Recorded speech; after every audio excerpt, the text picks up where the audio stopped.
during court, Cheong offered to behead himself and his family if found guilty under Chinese law. This boggled my mind. Yeah. This is basically like his version of seppuku.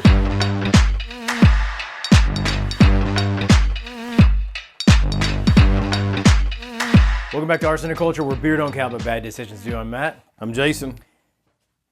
I was just waiting for the third. We've been doing three, and I was just sitting there waiting for it. I was like, say your line, but there's nobody here. Kendra. Yeah, my wife Kendra's actually been on the past like 4 or 5 that we've done. 4 or 5. She just got back from Italy, so she was like, fuck that, I'm taking a nap. She was up for like 36 hours straight. You going to dock her pay? Yeah, I'm going from $0 to $0. So, but she brought back a bunch of gifts, which is really cool. We're gonna do some quick shots. We got like a gifts. spill coming. She brought me back. I got a leather belt, like a real. It's not this one, but not the show. like I'm not wearing it. That's kind of an insult to her, but yeah, like an actual Italian leather belt. That's pretty nice. Which is awesome because like, when you talk about leather, it's like, oh, is that a real Italian leather? It's like, yeah, motherfucker, it's made in Italy. So Yeah. I assume it's Italian leather. Mine's Italian too. It's just from Walmart. I'm pretty sure. Yeah, made in Vietnam, but Italian leather. But yeah, she brought me back a bell that says, you know, one of those like little like bells for like servants. Yeah. And it says ring for beer, I like that. which is probably the single worst decision she's ever made in her Yeah. life because I've used the fuck out of it already. But yeah, and a bunch of upcoming quick shots. That's going to be really cool. So, but she's not here. Fuck it. Let's just roll. Today we have a really interesting story. This is the first mention of actual arsenic in any content that we've done. Considering It is. the name of our brand is Arsenic Culture. Trying to think back to episodes, but I don't think we've done any We one never on talk that. about it. No, yeah. But yeah, this is kind of a crazy story, and it centers in China, right? It's China, right? Okay. You know, I look back and forth on this, and honestly, I couldn't exactly tell. But yes, I think it's in British Hong Kong, actually, is where it's at. Yeah, and I'm assuming it's the same as like today Hong Kong, but this Yeah. was like hundreds of years ago. Yeah, 1857 is what Yeah. we're talking. So a few years back. Just a couple, yeah. Couple. But we're gonna talk about the story. It's the Esing bakery poisoning. I think I pronounced that right. I just thought it was Esing. Yeah, it's Esing. I had to Google all these pronunciations, and I'm gonna forget them all. Well, I didn't Google any, so it'd be great when I talk. So we're just gonna go with whatever I say. But yeah, to kind of commemorate this episode, we're gonna open a bottle of Ming River Sichuan Baijiu. Baijiu is a distilled spirit, Chinese distilled spirit. I thought about doing like a spill on this a while back, but we've done so many Asian spirits. Like I'm actually not familiar with that term at all. Like what? Baijiu, yeah, Baijiu. It's kind of like shochu. Have you had that? Yeah, we had that. Yeah, Japanese stuff. It's so similar. I didn't really see it warranting need its another. No, but I've never actually had it, so I guess I haven't either, We'll try to my this here. knowledge. I'm gonna let you open that. I got you. But this event, like Jason said, centered back around 1857 in Hong Kong. Again, I'm assuming it's the same area as current day Hong Kong. You would think so. But it was British occupied at the time, or European occupied. But there was a contingent of Europeans there because it was a colony back then. But basically what happened is a bunch of people got poisoned. And it kind of went down in history as a possible mass murder plot that was very racially biased, very racially based. You just smelled that. How's it smell? Sorry, it smells great. It's a hell of a bottle too. I didn't realize the bottom of it's like a little pedestal. Yeah, it is kind of cool, isn't it? There's liquid all the way down there. Fucking It smells very fruity, like Really? soju, like you were talking about. Mm-hmm.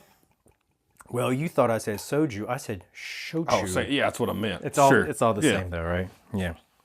So let me start this story off. Back in 1857, amid the Second Opium War, did you know that there was 2 Opium Wars? I missed the first one. I think I was taking a nap during the first one. Yeah. The Opium Wars apparently centered around Opium. I don't know if you knew that.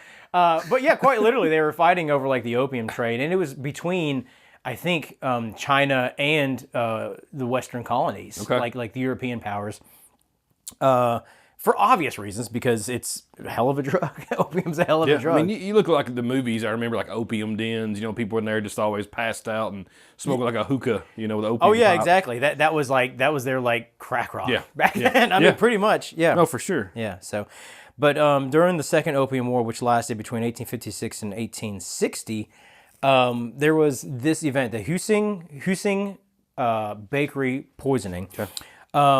On January 15th in 1857, between 300 and 500, and tell me if you have something different there, mostly European colonists got sick. There was nausea, vomiting, stomach pain, dizziness, all after eating bread from one bakery, Esing, and I think it's pronounced Husing Bakery. What kind of drew attention to it was that all the loaves of bread that were seen to have been poisoned were quote-unquote European-style loaves. I missed that part. Yeah, so like Chinese people would make bread, but their bread was softer and it was sweeter. It's almost like a cake-like consistency. Okay. The European style is kind of like what we're used to. You think of like a French baguette or something like that. Yeah, it's crispy. It's a little bit more dry, probably like fluffy like that. That's the bread that we're used to. Those were all the loaves that were poisoned. So back the Hong Kong or the Qing dynasty was, I guess, the dynasty in power in China at the time, but European colonists were settling in Hong Kong. And since there was a contingent of European people, a lot of businesses were catering to Europeans. They were producing bread that they're used to over in Europe and Britain. And charge them a little bit more probably, make more profit, sure. Of course. Yeah, and apparently they're putting a little bit of arsenic poison in there, yeah. That's why you charge more. Yeah, you got to pay extra for that kind of shit action. Ain't free, baby. Yeah. So between 300 and 500 people were sick, and almost purely European colonists that were in there. The bread contained between 9 to 10 parts per thousand of arsenic trioxide, which is enough to force vomiting before any actual lethal effects, which is probably a good thing. Well, I read some like a little bit more down the story, and I'd never heard of this till we started getting into research on it, but they were saying even like, I guess they sent this off after the fact to be analyzed in labs. Yeah. And the levels were so high that I guess they hadn't seen that before in any like item, because they were like, why didn't these people die? And then they figured out it was so much you couldn't even digest it. Like as soon as it went down, it just like up. Just came back up? Yeah, I guess it was like so much. Too much poison. Exactly. Yeah. That's what it looked like. That's interesting. So like if you're going to murder somebody with arsenic, don't put too much. Don't put too much. You can go overkill and they will be underkilled. Hit us up in a dark web and we might hook you up. I don't know. Yeah, exactly. Let me see here. Surgeon General Aurelius Harland and others quickly issued warnings instructing people to induce vomiting and also eat raw eggs, which I thought was weird. Did you figure out why? I couldn't. I had to look into it. Okay. So the way this is, arsenic trioxide is also known as white arsenic, and there are apparently like 5 or 6 different types of arsenic, and I researched that too. We'll go into that in a second, but white arsenic is super, super toxic. The way it can kill you is that if you ingest it, it gets absorbed into the stomach lining. Oh, wow. And then it will, and then from there, it'll just kind of proliferate into your organs, the rest of your system, and just shut your body down. And I think you die of like organ failure and stuff like that. That'll do it. So A, puke it up. Obviously, it's just the same with like alcohol. You get alcohol poisoning, you puke it up. Your body's rejecting it. But B, apparently eating raw eggs, the consistency and the chemical structure of the raw eggs absorbs the arsenic. So if there's some left in your body, this is a little tip in the future. If you accidentally eat a bunch of arsenic powder, the raw eggs will like soak it up and actually help pass it through your system, so that way it doesn't get absorbed into your body. Binds to it, brings it out. Yes, exactly right. Yeah, I'm smart. Yeah. It didn't sound convincing that, yes. Sure, yeah, whatever you say, man. Newspapers in London had called this an unparalleled treachery, likened it to mass murder by demonic wild beasts in human shape. Damn. Obviously, racism was pretty rampant back then. Yeah. Just based on that, calling Chinese people demonic wild beasts. You went back and forth, like later on, I could see reading through it there, like each side was like kind of demonizing the other side of like, this is them, this is that, all these things. Right. So. And we'll talk about like the population situation there, but that leads us to the actual bakery and the guy that was in charge of the bakery. Cheong Ah-lum, I think. Okay, so I think it's Cheong Ah-lum. Yeah, close. Yeah. I like Chong. It's spelled Cheong, but it's like Cheong. I think it's like Cheong Ah-lum. Makes sense. Yeah, I try so hard to pronounce these right, and I know I'm fucking them all up, but it's close enough. All right, so what they're saying is this dude, the proprietor of the Esing bakery, the Cheong Ah-lum, I think that's right. Dude, you might as well be living in another country. I Because could definitely make it over there. I'd say without a doubt, like they would mistake you for a local. Oh, for sure. I just point to the menu and I'm ordering things. Yeah, you order get this burger and fries, Chinese style, for that very white-looking Chinese guy out there. Exactly. All right, so what happened when they figured out, hey, this is what's going on? So there's different stories about this. Like, there's different tales from different perspectives. If you look this up online, there's probably 12 different resources.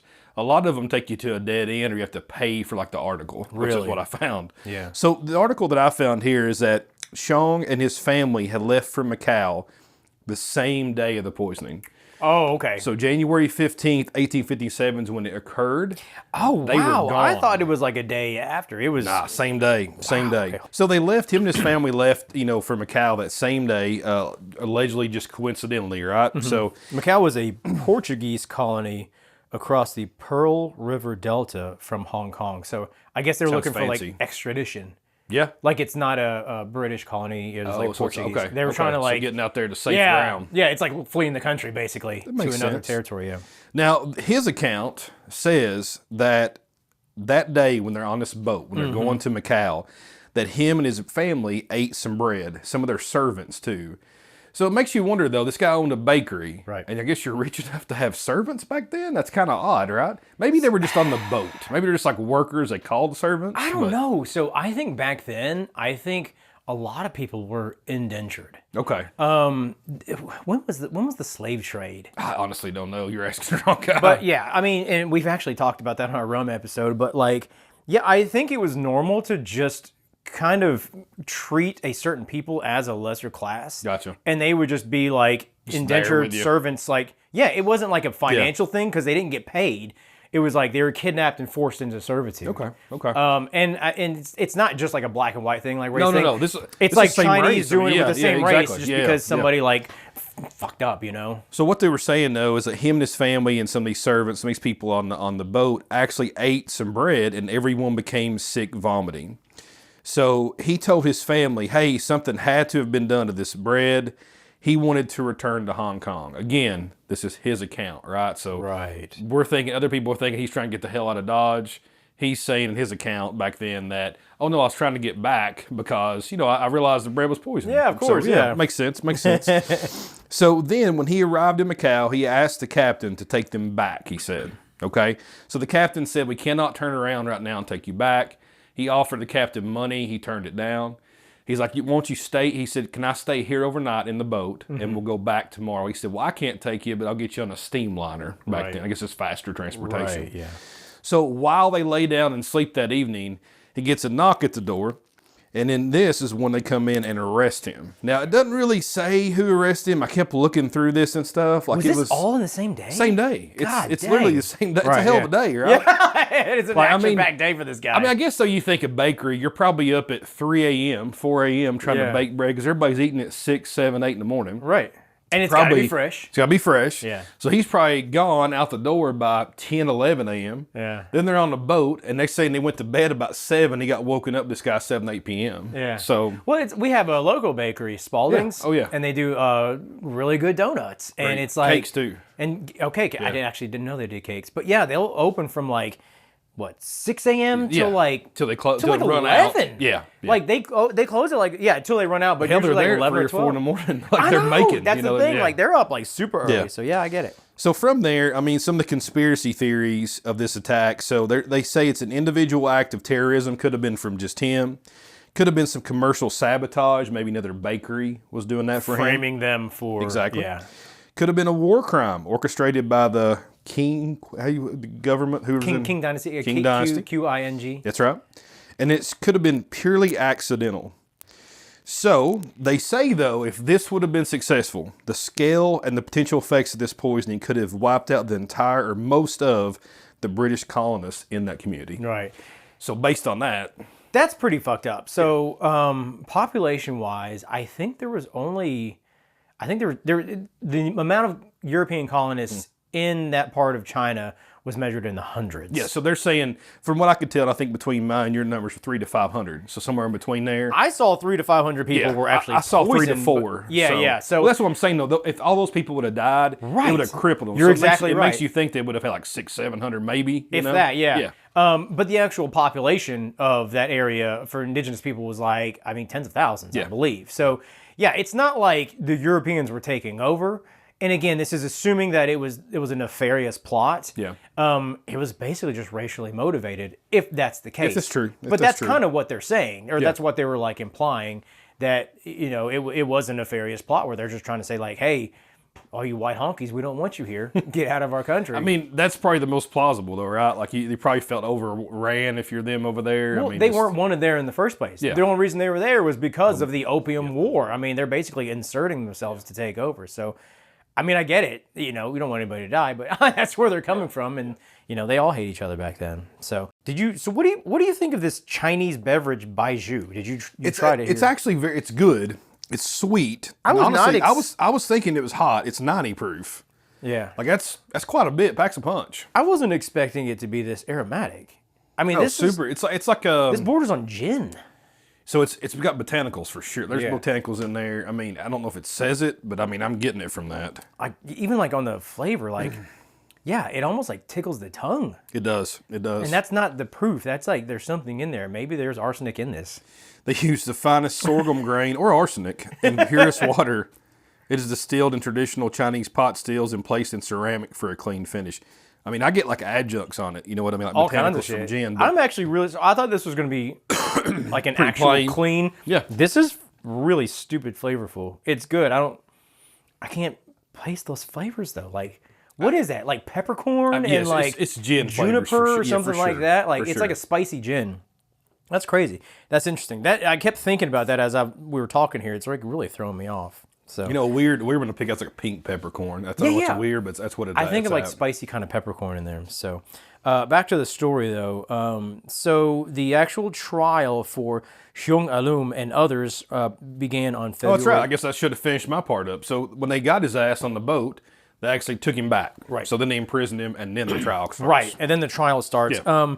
That whole entire period, apparently they detained 57 Chinese men, putting them in what they called black hole cells. Did you see that? I did see that. I couldn't understand exactly what it's talking about. I tried to look it up. So black hole cells were these like jail cells, these holding cells that were like super dark, and I think they're windowless. That's what I would assume. 16 feet by 15 feet, which is big. That's big, actually. But they would cram up to 42 people in there. Shit. Like they're just like sitting there laying on top of each other. I don't know if you could lay down. Yeah, they might know. be, Not might be at like all. this. Assuming they don't have lights in there, there's no windows. That's why they call it a black hole. Is that about like Basically, this room, you think? 15 by 16? Could be just less beer.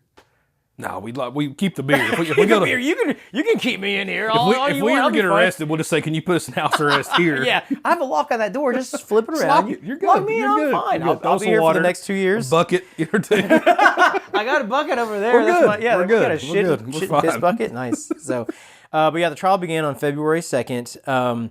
Xiong and 9 others were tried for poisoning colonial surgeon Dempster. Mm-hmm. I thought I wrote down his full name, but I may not have. No, I saw that too. I don't think I didn't get the full name. I thought that was kind of weird that they charged him for poisoning one person. Yeah. But this one guy was a prominent figure in the community, in the European community in Hong Kong there. So they're thinking, A, it's going to be a cleaner trial. It'd be less messy. It'd be easier just to kind of focus on one attempted murder or attempted poisoning or whatever.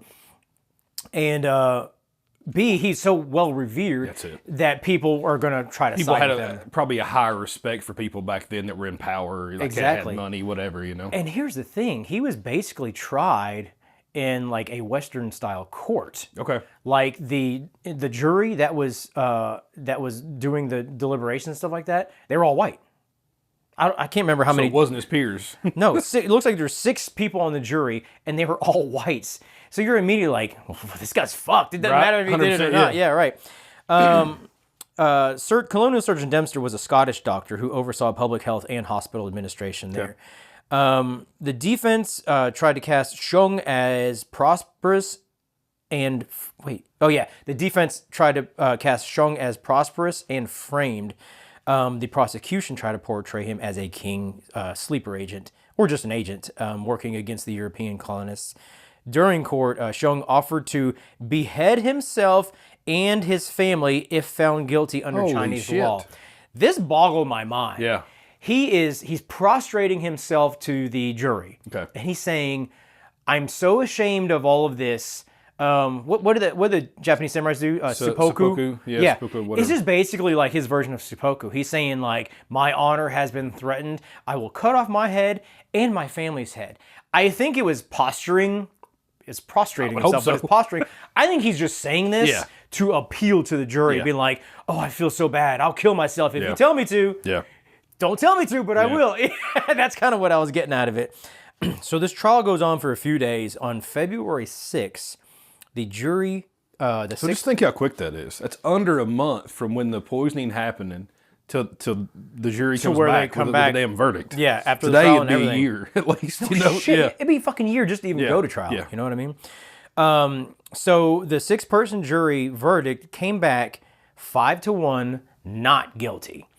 Like, it's a shocker. That's a huge shocker too. It was largely a European jury again. What they're speculating is that maybe he offered them like free bread for life if they get caught. Honestly, yeah. Not the poison. Not the poison. Not the poison. He's like, just don't eat from the left side over here. Just take the stuff on the right. I'll give you a wink. He's like, no, yep, that one. You get that loaf. Yeah. Don't eat any of the loaves with a big red X on them.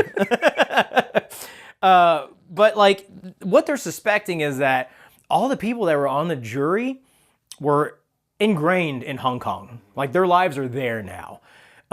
So it's like this case became just like this political epicenter of European and Chinese relations. And these jurors are like, our names are attached to this verdict. If we say guilty and we live here, what's going to happen to us? You know, there's a few hundred Europeans here in a nation of tens of thousands of Chinese people. Like, we might be fucked. Yeah. And honestly, I would think the exact same unless you want to go back home, go back to where you were from. Yeah, and just flee. But I mean, if you've already got your life uprooted, brother, it's definitely not worth it. So, they came back 5-1, not guilty. And he ended up getting off kind of scot-free. So even though he's acquitted, the public opinion among Europeans in Hong Kong remained hostile, they say. Very hostile, yes. So it was determined during the trial that he would be detained regardless of the outcome. And then what they did right after it when he got not guilty, they actually arrested him. A constitution there. That's true. That's true. So they arrested him under emergency legislation of being a suspicious character. That was what he was charged with. Yeah, you're a suspicious character. We don't like the cut of your jib. Yeah, that's right. And whatever that is in Chinese. You wear that hat too low with sunglasses. No. Yeah, sir, you're gonna have to take your hoodie off. Nope, too late. You're being arrested. So then after that, he was also sued by William Tarrant, the editor of the Friend of China publication, which is weird. And he was awarded $1,010. Who was awarded $1,010? Tarrant. William Tarrant. Okay. See, you said in the notes that he was. I don't see anything. See, that's the resource that I saw, and maybe there's a discrepancy here. We'll talk about both of them. There's definitely some for sure. The rest of mine is the aftermath. So if you want to step in with what you heard. So what I had seen, and this is a long time ago, it's not a super publicized story, so maybe there were some. Well, I think it was, but the problem is you had now. Yeah. It was definitely a big deal back then. But the thing is, this whole thing went down. Hundreds of people were poisoned during that time. Nobody died, and I think that kind of like. Not lightened the case, but didn't there wasn't as much severity placed on the whole act. Makes total sense. People did end up dying, but that's kind of like attempted murder is less than real murder. I know, I think. But so the article that I saw, it said Cheong was acquitted. He later civilly sued. And was banished, but he received $1,010, which I think is about $25,000. That's exactly the opposite of what I saw. So it might be just a crossing of. Yeah, maybe I even fucking read it wrong. I don't know. No, it could be two different publications. Think of it then. So they're still crossed up, right? Yeah. Some of the aftermath there. So in Britain with this, you had outrage it Yeah. fueled support for the war. And what it ended up being was this guy named Palmerston won an election. He won the election based on this. Like, they didn't know how he was going to do in it. But he's like, damn it, we're going to fix this. This is ridiculous. This is awful. And it won him the election. Was he the British Prime Minister? Prime Minister. That's what he won the election of. Yep. So that was in Britain. And then in Hong Kong, the bakery closed. Then the bread started being supplied by English entrepreneurs. So they moved in there and kind of swooped in and took that. Arsenic less. That's right. That's right. Now, our boy Cheong, he made a living in Macau and Vietnam, and then later became a consul for the Qing Empire. Yeah, King. Yeah, King Empire in Vietnam. I'm hoping I'm pronouncing that right. QING. Yeah, Queen. King. We'll say the Q Empire. So you think of that though, like he went there, he became a consul, like he's giving advice and all these people, the government. I don't think you get that position unless maybe you were doing a little something for them, like poisoning people with their bread. I don't know. That's true. So that's like kind of like the whole like did he or didn't he do it thing is kind of up in the air. I think for all intents and purposes, people are assuming that it was definitely intentional. Yeah. Oh, I think so. Yeah, it's like you just said, like it's based on what I read. Somebody's like, you know what, we need you to. Yeah, I don't think you give this guy a position in government for your side unless hell, he got off on murder charges. Definitely not. No, the contaminated bread. Some of the contaminated bread samples were preserved at the Chief Justice's office until the 1930s. Yeah. Over time, there were 3 people that died. Did you see that? No, I didn't see that. 2 other people I don't know. The most notable death was Governor Bowring's wife, who was the European governor placed in Hong Kong. Huh. His wife was one of the only 3 people that died. That's kind of crazy. She ate a lot of bread. She must have eaten a shitload of bread. Maybe she had too much opium that day or something. Maybe it was a combination of the two. But that was kind of crazy. It was just complications later where it couldn't get out of her system and like it was organ failure. So it was many years down the road, but it's still kind of sad, I guess. Yeah, for sure. I mean, back then, modern medicine wasn't really modern, so no, it was. They're probably leeching, bloodletting. I know, just like keep bloodletting until she like stops breathing. It's like, oh, she's cured. Take a little more blood out. But now she's got no blood, so she's gonna die. So, fucking crazy story. Do you have anything you want to? No, I'd never heard about this story though until we brought it up and found the topic. So very interesting. Check it out online for sure. I did a little research on arsenic because that is our namesake. That is our name. Yeah. So there are, let's see, 1, 2, 3, 4, 5 different types of arsenic. There's white arsenic, which was in the story we just talked about. And it's called arsenic trioxide. Tasteless, odorless, deadly in even very small amounts. But it's like a powder form. Okay. Historically known as inheritance powder because it was so good at making people disappear discreetly. There's elemental arsenic, which is on the periodic table. Oh, okay. Yeah, different kind. Oh, yeah. It's like magic. Yeah, it's like fire, water, arsenic. Yeah. Its symbol on the periodic table is the AS. It's actually not very toxic in its pure form because it's not absorbed into the body very well. There's arsenic compounds, organic and inorganic. The inorganic is super toxic. It's like mining runoffs, pressure-treated, older types of pressure-treated wood. It's just like a chemical agent. And then the organic arsenic is actually found natural in the wild in like seafood. Oh, wow. Yeah, like we eat it, like in shellfish. Seafood poisoning? Yeah, I guess seriously, you could. Yeah, but it is apparently it's harmless to people. And then there's Paris green, which is copper. That sounds fancy. Acid arsenite. Okay. And this was used in dye.